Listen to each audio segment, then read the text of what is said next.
মেয়েরা তাদের বাবার মতনই স্বামী চায়, এটা অত্যন্ত পুরনো একটি কথা যার সঙ্গে অধিকাংশ মানুষই পরিচিত।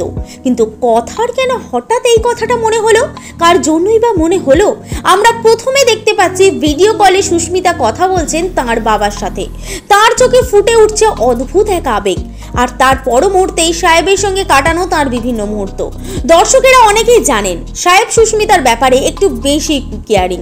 প্রতি মুহূর্তে তিনি খেয়াল রাখেন তার প্রিয় কথার, আর সেটা শুধু ক্যামেরা অন হলেই করেন এমনটা নয়, ব্যক্তিগত ছোটখাটো মুহূর্তগুলোতেও সাহেব রীতিমতো আগলে রাখেন সুস্মিতাকে।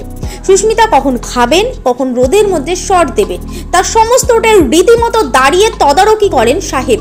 এমনকি আমরা দেখতে পাই কোনো অ্যাওয়ার্ড সেরেমনি শোতে যেখানে বেশি ভিড়, অনেক মানুষের কৌতূহলী দৃষ্টি ঘিরে থেকেছে কথাকে, সেখান থেকেও সাহেব নিজের কাছে নিরালায় ডেকে নেন তাকে, যেন পরম যত্নে আড়াল করতে চান সকলের সব নজর থেকে, ঠিক যেমনটা হয়তো সুস্মিতার বাবা করেছিলেন তার জন্য ছোটবেলায়। আর এতদিন পেশাদার জীবনে থাকার পর সেই ব্যক্তিগত ছোঁয়াটা পান সাহেবের থেকে। তাই প্রিন্সেপ ঘাটের চক্রবেড়ের লাইন হোক কিংবা লাইভ কোনো মিউজিক কনসার্ট, সুস্মিতা সাহেবের সঙ্গে থাকলেই যেন আলাদা একটা জীবনকে উপভোগ করেন।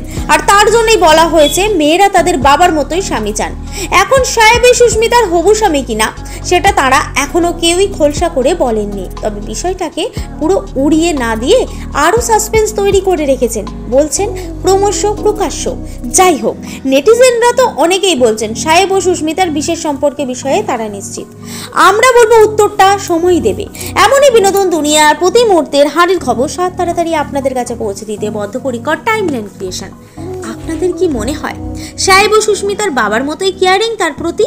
মন্তব্য করে জানান আমাদের মন্তব্যের বাক্সে।